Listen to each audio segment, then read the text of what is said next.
मेरी पत्नी एक डॉक्टर थी और रोजाना रात को उसकी ड्यूटी होती थी। अचानक मेरी पत्नी के पास बहुत पैसा आ गया। पत्नी का राज जानने के लिए एक दिन मैं उसके हॉस्पिटल गया तो हॉस्पिटल में बहुत छोटे छोटे बच्चे थे और जब पत्नी के रूम में गया तो मुझ पर कयामत टूट पड़ी थी, क्योंकि मेरी पत्नी 4 डॉक्टरों के साथ रात को। इस पर मैंने जो कुछ अपनी आंखों से देखा, मुझे यकीन नहीं हो रहा था। मेरी पत्नी पर मुझे खुद से ज्यादा भरोसा था। जिसकी मोहब्बत पर मैं आंखें बंद करके यकीन करता था, उसने ही मेरी विश्वास पर ऐसा वार किया था कि सब कुछ खत्म हो गया। मेरी पत्नी मरीजों के इलाज के नाम पर रात अस्पताल में गुजारा करती थी, मगर मुझे ये कभी खबर ही ना हो सकी कि वो रातों को करती क्या है। मैं तो समझता था कि वो अपने काम के प्रति जागरूक है, लेकिन हद से ज्यादा मोहब्बत और प्यार इंसान को बर्बाद करके रख देता है, जो कि मेरे साथ भी ऐसा ही हुआ। मुझे उस पर नाज था कि वो मुझे कभी धोखा नहीं देगी, पर मेरी पत्नी ने मुझे किसी को मुंह दिखाने के काबिल भी नहीं छोड़ा था। 5 मर्दों के साथ रात को वो जो कुछ भी कर रही थी, वो शायद किसी आम औरत के लिए मुमकिन ही नहीं था। लेकिन मेरी पत्नी बेशर्म थी, जो तन्हा आधी रात को हॉस्पिटल के बंद कमरे में वो जो भी कर रही थी, मैं उसके बारे में ऐसा सोच भी नहीं सकता था कि वो ऐसा भी कर सकती है। ये सब देखकर मेरे लिए अपने पैरों पर खड़ा होना मुश्किल हो गया था। मैं लड़खड़ाते कदमों से हॉस्पिटल से बाहर निकल आया था। मुझ में इतनी हिम्मत ही नहीं थी कि मैं अपने कदमों से जाकर अपनी पत्नी को बताता कि मैंने अपनी आंखों से उसका घिनौना रूप देख लिया है। रात को हॉस्पिटल के एक फोन कॉल पर तुरंत जागना और मरीजों के नाम पर बेचैन हो जाना और चंद महीनों में ही करोड़ों रुपए जमा कर लेना, एक एक करके मुझे हर बात का मतलब समझ में आ गया था। मैं हॉस्पिटल के बाहर बने फुटपाथ पर बैठ गया और अपने साथ गुजारे हुए हर एक वक्त का हर पन्ना पलटने लगा। मेरी और अवनी की शादी को 4 साल होने वाले थे। इन 4 सालों में हमारी कोई औलाद नहीं हुई, लेकिन इस बात का मुझे कोई दुख नहीं था। मेरा मानना था कि ये सब ऊपर वाले की देन है, जब लिखा होगा तो औलाद हो जाएगी। मैं अपनी पत्नी अवनी से बहुत प्यार करता था। मेरी पत्नी एक डॉक्टर थी, मुझे उस पर फक्र था। दिन हो या रात हो, वो अपनी ड्यूटी से कभी पीछे नहीं होती थी। वो एक छोटे से अस्पताल में काम करती थी। जब भी उसे अस्पताल से फोन आता, वो सब कुछ छोड़कर अपना फर्ज निभाने हॉस्पिटल पहुंच जाती थी। मैं अवनी अलग घर में रहते थे। हमारी जॉइंट फैमिली थी। फैमिली से अलग रहने का फैसला मुझे अवनी की वजह से ही करना पड़ा, क्योंकि शादी के बाद इसका डॉक्टरी का आखिरी साल था और उसे रोजाना मेडिकल कॉलेज जाना पड़ता था, जिस वजह से जॉइंट फैमिली में रहना मुमकिन नहीं था। अवनी के प्रोफेशन को देखते हुए मैंने एक अलग घर का इंतजाम कर लिया था कि वो अपनी पढ़ाई पूरी कर सके। मैं खुद एक ट्यूशन टीचर था और अपना खुद का कोचिंग सेंटर खोलकर चलाता था। मेरा काम बहुत अच्छा चलता था और हमारे घर के हालात भी बहुत अच्छे थे। लेकिन जब अवनी ने अस्पताल जाना शुरू किया तो सब कुछ बदल गया। हॉस्पिटल वाले अवनी को बहुत अच्छा पैकेज दे रहे थे और ये सब उसकी मेहनत की वजह से ही था, और वो अपने सारे शौक अपने ही पैसों से पूरा करती थी। मैं इतना कमा लेता था कि उसकी जरूरत पर वो अपने ही पैसों से सब कुछ करना चाहती थी। मैं उसका पति था, लेकिन फिर भी उसे मुझसे कोई सपोर्ट नहीं चाहिए था। उसकी यही खुददारी लोगों को पसंद आई थी। मेरे दोस्त भी अवनी की तारीफ करते नहीं थकते थे। वो कहते थे कि यार वाकई में तेरी किस्मत बहुत अच्छी है। हम तो अपनी पत्नियों की फरमाइश होते ही तंग हो चुके हैं, लेकिन तुझे तो ऐसी कोई परेशानी ही नहीं है। और उनकी ये बात बिल्कुल सही थी। अवनी ने आज तक मुझसे किसी भी चीज की कोई फरमाइश नहीं की थी। लेकिन कुछ दिन बाद हमारी जिंदगी में एक ऐसा मोड़ आया कि सब कुछ बदल कर रह गया और मुझे पता चला कि इंसान जैसा दिखता है, असल जिंदगी में जरूरी नहीं है कि वो वैसा ही हो। मुझे भी एक भयानक हकीकत उस वक्त मालूम हुई जब मेरी छोटी बहन की शादी तय हुई थी। मेरी छोटी बहन की शादी में जब 1 हफ्ते बाकी थे, तब सारे रस्मों रिवाजों को निभाया जा रहा था और मेरी इकलौती बहन की शादी में अवनी अपने काम में इस कदर व्यस्त थी कि वो एक दिन की छुट्टी भी नहीं ले रही थी। पिछले कई महीनों से उसकी नाइट ड्यूटी थी। कभी कभी इमरजेंसी होने पर के दिन भी हॉस्पिटल के चक्कर लगा लिया करती थी। मेरी माँ को इस बात से शिकायत होने लगी थी कि वो घर की बहू है और मेरी बेटी के किसी फंक्शन या रस्म में शामिल नहीं हो पाती है। मैंने माँ को समझाने की बहुत कोशिश की थी। उसका काम ही ऐसा है, अगर वो हॉस्पिटल ना जाए तो कोई मरीज अपनी जान गंवा बैठेगा।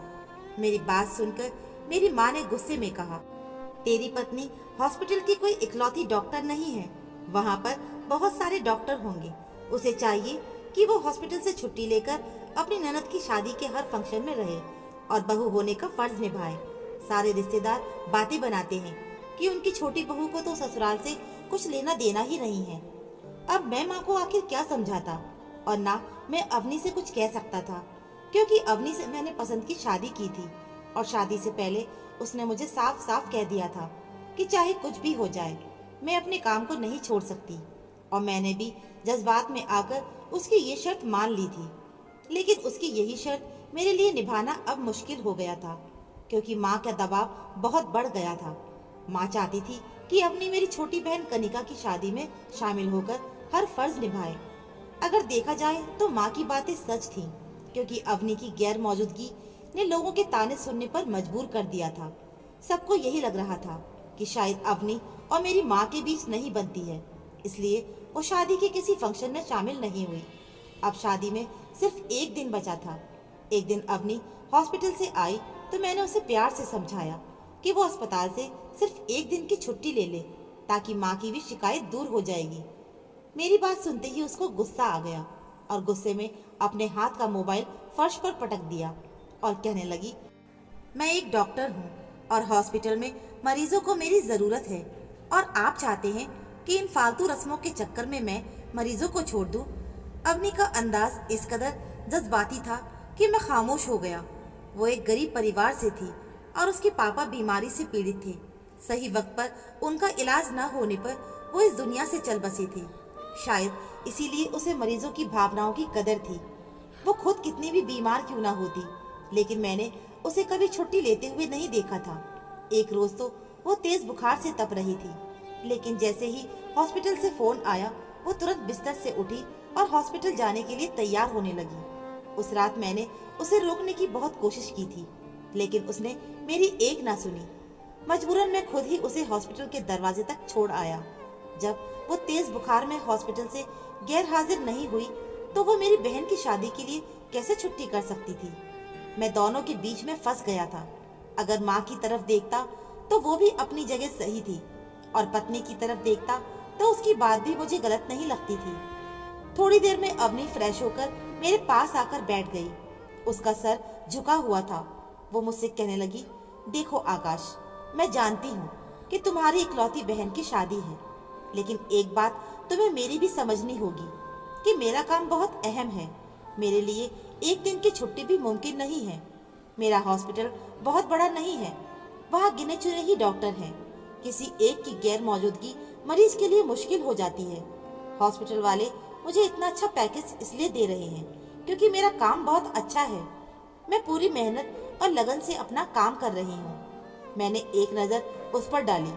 वो हमेशा की तरह खूबसूरत और स्मार्ट लग रही थी। जब से वो डॉक्टर बनी थी उसके फैशन और अंदाज भी चेंज हो चुके थे। उसकी खूबसूरती से तो मैं पहले ही वाकिफ था। मैंने अपनी का हाथ पकड़कर उसे तसल्ली दी कि वो आराम से अपना काम कर सकती है। माँ और घर वालों को मैं संभाल लूंगा। मेरी इस बात पर अवनी ने मुस्कुराकर मेरे कंधे पर अपना सिर टिका दिया और कहने लगी, एक दिन मैं ऐसे मुकाम पर पहुंच जाऊंगी कि दुनिया मुझे हसरत भरी निगाहों से देखेगी। मैं इतना पैसा कमाऊंगी कि मुझे किसी भी चीज के लिए तरसना नहीं पड़ेगा। मैं चाहती हूँ कि मैं ऊंचाइयों की उस मुकाम पर पहुंच जाऊं जहां पर मेरे आगे सबका कद बहुत छोटा पड़ जाए। अवनी की बातें मुझे बहुत अजीब लग रही थी। जब वो मरीज के लिए काम करती थी तो इतना पैसा कमाने की ख्वाहिश क्यों कर रही थी। मैंने अवनी से कहा कि हमारे पास पैसे की कोई कमी नहीं है, तुम गरीबों की मदद करो, मैं धीरे धीरे करके तुम्हारे सारे सपने पूरा करूंगा। मेरी बात सुनकर वो हंस पड़ी और कहने लगी, मरीजों का ख्याल मैं बहुत अच्छे से रखती हूँ और पैसा तो मुझे हॉस्पिटल की तरफ से मिलता है। अच्छा बाबा, ठीक है, जो तुम चाहो वही करो, लेकिन छोटी की बारात में जरूर शामिल हो जाना। बाकी के दिन मैं माँ को समझा लूंगा। अवनी ने मुझसे वादा किया कि वो हर हाल में छोटी की शादी वाले दिन अपनी छुट्टी कर लेगी। उसकी बातों से मैं खुश हो गया। लेकिन छोटी की शादी के दिन सब कुछ बदल गया। मेरी माँ का मूड बहुत खराब हो गया। वो शादी से पहले ही मुझे बहुत ताने सुना रही थी। पहले ही मैंने पसंद की शादी कर ली थी। अब अवनी का रवैया जलती आग में घी का काम कर रहा था। माँ हर बात पर मुझे सुनाती थी कि इससे अच्छा तो तू किसी घरेलू लड़की से शादी कर लेता, कम से कम वो तुझे वक्त तो देती। ये कौन सा उसका काम है कि हर जरूरी काम पर भी छुट्टी नहीं ले सकती और सारी सारी रात हॉस्पिटल में गुजारती है। अब तक तुम लोगों का कोई बच्चा भी नहीं हुआ है।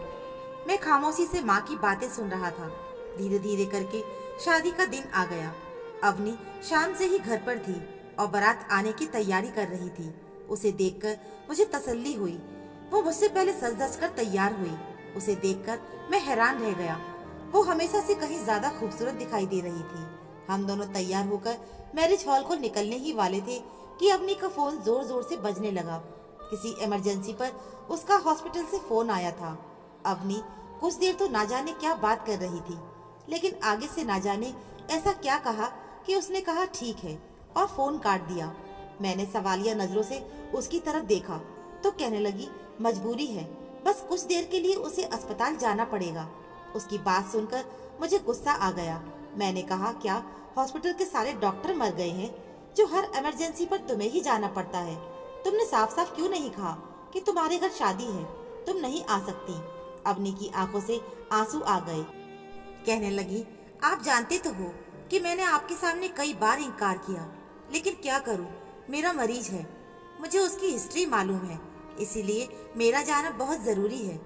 मैं कुछ ही देर में आ जाऊंगी, आप तब तक अपने घर वालों को कुछ भी बहाना कर दीजिएगा। ना चाहते हुए भी मैंने अवनी की मिन्नतों पर उसे अस्पताल के सामने उतार दिया और कहा कि वो जल्द से जल्द अपना काम निपटाकर शादी में आ जाएगी। मैं ये अच्छे तरीके से जानता था कि आज के दिन शादी में शामिल होना उसका बहुत ज़रूरी है, नहीं तो माँ मुझे बहुत सुनाएगी और मुझे कभी माफ़ नहीं करेगी। अवनी को हॉस्पिटल छोड़कर मैं मैरिज हॉल में पहुंचा तो तकरीबन सभी मेहमान आ चुके थे। थोड़ी ही देर में बारात भी आ गई। माँ और बड़ी भाभी मुझसे कई बार अवनी के बारे में पूछ चुकी थी। मैंने ये कहकर उन्हें चुप करवा दिया कि पार्लर में उसे टाइम लगेगा। जैसे ही वो तैयार हो जाएगी तो एक फ़ोन करेगी और मैं उसे जाकर ले आऊँगा। वो सब व्यस्त हो गई तो मेरी जान में जान आ गई, नहीं तो उनके सवालों का जवाब देकर मैं थक चुका था। बारात आ चुकी थी। घर के सभी लोग बारात में मौजूद थे। अगर कोई नहीं था तो वो थी अवनी। मेरी माँ ने कहर बरसाती नजर मुझ पर डाली। मुझे लगा कि मैं शर्म से जमीन में गड़ जाऊंगा। मेरी माँ जान गई थी कि मैंने उनसे झूठ बोला है और यही एक बात मेरा सर झुकाने के लिए काफी थी। मैंने कई बार अवनी को फोन मिलाया, लेकिन ना जाने वो कहाँ बिजी थी कि उसने मेरा फोन नहीं उठाया। जयमाला से लेकर शादी भी हो गई। सभी मेहमान खाना भी खा चुके थे। छोटी के ससुराल वालों ने कई बार माँ से अवनी के बारे में पूछा, लेकिन मैं उन्हें क्या जवाब देता। सभी रिश्तेदारों और अगल बगल के लोगों को यकीन हो गया था कि मेरी माँ के साथ उसकी नहीं बनती है, इसीलिए वो इस शादी में शामिल नहीं हुई है। छोटी की विदाई के वक्त उसकी सासू माँ कहने लगी कि आपकी बहू डॉक्टर है, अच्छी बात है, लेकिन कम से कम अपनी ननद की शादी में तो आ जाती। उनकी बातें सुनकर मेरी माँ का सर झुक गया था। छोटी की विदाई के बाद माँ ने मुझसे कहा कि तेरी पत्नी की वजह से आज मुझे लोगों के सामने बहुत शर्मिंदा होना पड़ा। जितने लोग उतनी बातें। हर कोई वही सवाल पूछ रहा था कि ऐसी कौन सी डॉक्टर है कि उसे एक दिन की छुट्टी भी नहीं मिल सकी थी। मेरी बेटी का नया नया ससुराल है। वो लोग भी इस बात को लेकर उससे ना जाने कितने सवाल करेंगे कि तेरी पत्नी शादी में शामिल नहीं हो सकी, वो हमारे मरने पर भी नहीं आएगी। माँ का गुस्सा बिल्कुल जायज था और सच तो ये था कि आज मुझे भी अवनी के ऊपर बहुत गुस्सा आ रहा था। क्या हो जाता अगर एक दिन वो हॉस्पिटल नहीं जाती और उसकी जगह उसके मरीज को कोई और डॉक्टर देख लेता। मेरी माँ की बातों और लोगों के सवालों ने मेरे अंदर आग लगा रखी थी। अवनी ने एक बार भी मेरा फोन नहीं उठाया था। मैं शादी हॉल से निकलकर सीधा हॉस्पिटल पहुंच गया। आज तक मेरा हॉस्पिटल के अंदर जाने का इत्तेफाक नहीं हुआ था। मैं अक्सर अवनी को अस्पताल के बाहर छोड़कर चला जाता था, लेकिन आज जब मैं हॉस्पिटल के अंदर गया तो देखकर हैरान रह गया। यहाँ पर छोटे छोटे बच्चे एडमिट थे। ये कोई बच्चों का हॉस्पिटल मालूम पड़ रहा था। तभी मेरी नजर अवनी पर पड़ गई, जो मुझसे काफी फासले पर खड़ी थी और एक कमरे के अंदर जाने लगी। मैं अभी भी बहुत गुस्से में था, इसीलिए उसे देखते ही सीधा उसके पीछे उसी के कमरे के अंदर चला गया। लेकिन अंदर के मंजर ने तो मुझे दहला दिया। कमरे के अंदर अवनी अकेली नहीं थी, बल्कि उसके साथ 4-5 मर्द और थे। जो कुछ भी उनके बीच चल रहा था, वो देखने और सुनने के बाद मेरा दिल धड़कना ही भूल गया था। मेरी पत्नी, जिसे मैं लोगों का मसीहा समझता था, वो असल में अंदर से एक हैवान थी। मैं हॉस्पिटल से बाहर आकर फुटपाथ पर आकर बैठ गया था। मैं अवनी के साथ 4 साल से था, लेकिन इन 4 सालों में उसका असल रूप नहीं देख पाया था। मुझे उससे नफरत होने लगी थी और साथ ही साथ खुद पर अफसोस भी हो रहा था कि मैं एक औरत का असल चेहरा नहीं पहचान पाया। मैं उससे बहुत प्यार करता था, इसके लिए मैंने अपनी माँ को भी नाराज किया था। आज भी मैं अपनी बहन की बारात में सारा वक्त झूठ बोलता रहा और सच्चाई सामने आने पर भी मैंने अवनी को ही बचाने की कोशिश की थी कि वो बहुत मजबूरी में हॉस्पिटल गई है। लेकिन सच्चाई जानने के बाद मुझे उससे नफरत हो रही थी कि मैं एक ऐसी औरत के साथ अपनी जिंदगी गुजार रहा था जो औरत कहलाने के लायक नहीं थी। मैं जान गया था कि मालिक ने हमारी झोली में औलाद का सुख क्यों नहीं डाला था। माँ बनना अवनी जैसी औरत के नसीब में नहीं होता, जो दूसरे की औलाद से खिलवाड़ करती है। इसीलिए शादी के 4 साल बाद भी हम दोनों को औलाद नसीब नहीं हुई थी। बहुत सोचने और समझने के बाद मैंने सीधा पुलिस को फोन लगाया और उन्हें सारी हकीकत बता दी। पुलिस वाले तुरंत मौके पर पहुंच गए थे और उन 5 मर्दों के साथ अवनी को भी गिरफ्तार कर लिया था। मैं उन सब के खिलाफ गवाही देने के लिए तैयार था, क्योंकि मैंने सारी हकीकत अपनी आंखों से देख रखी थी। वो 5 मर्द मेरी पत्नी अवनी के साथ मिलकर एक मासूम से बच्चे की किडनी निकालने की तैयारी कर रहे थे। उनके बीच होने वाली बातचीत से मुझे पता चल गया था कि वो लोग उस बच्चों के माँ बाप की मर्जी के बगैर गैर कानूनी तौर पर ये काम कर रहे थे। उस अस्पताल में कम पैसों में इलाज किया जाता था और इसलिए गरीब लोग अपने बच्चों को इलाज के लिए इस अस्पताल में लेकर आते थे, जहाँ पर हॉस्पिटल वाले मेरी पत्नी के साथ मिलकर इलाज के नाम पर इन मासूम बच्चों की किडनी निकालकर बेच रहे थे। विदेश में छोटे बच्चों की किडनी की बहुत मांग है और बहुत पैसे में ये किडनी खरीदी जाती है। मेरी पत्नी अवनी किडनी की डॉक्टर थी, लेकिन मेरी पत्नी अपनी काबिलियत का गलत इस्तेमाल कर रही थी। वो मासूम बच्चों की किडनी निकालकर उन्हें ज्यादा पैसों में बेचने का घिनौना काम कर रही थी। अगर वो चाहती तो अपनी पढ़ाई का सही तरीके से इस्तेमाल करके बहुत से मासूम लोगों की जान बचा सकती थी, लेकिन मेरी पत्नी ने पैसा कमाने के लिए गलत रास्ता अपनाया। पुलिस ने सारी जांच पड़ताल करके बताया कि वो लोग पिछले कई सालों से ये काम कर रहे हैं। अस्पताल वाले इस काले धंधे में बराबर के शरीफ हैं। वो सारे पढ़े लिखे लोग हैं जो पढ़ाई करके डॉक्टर तो बन गए हैं, लेकिन अपने अंदर की इंसानियत को भूल गए थे। लेडी कांस्टेबल अवनी को अपनी गिरफ्त में लेकर पुलिस वैन तक ले जाने लगी तो मैंने उसे कुछ देर रुकने को कहा। मैंने अवनी की आंखों में आंखें डालकर पूछा कि हमारी जिंदगी में ऐसी कौन सी कमी थी जिसकी वजह से तुमने ये गलत काम किया। उसके पास मेरी बातों का कोई जवाब नहीं था। बिना कुछ कहे वो चली गई। पैसे की भूख ने उसे गलत रास्ता अपनाने पर मजबूर कर दिया था। मुझे तो उसके बारे में सोचकर भी घिन आती थी कि वो इतनी पढ़ी लिखी होने के बावजूद भी इतना गलत काम कर रही थी। कभी कभी इंसान पैसों के लालच में आकर खुद अपनी बर्बादी की वजह बन जाता है। तो दोस्तों, उम्मीद है मुझे आपको ये कहानी जरूर पसंद आई होगी। कहानी सुनने के लिए आपका बहुत बहुत धन्यवाद।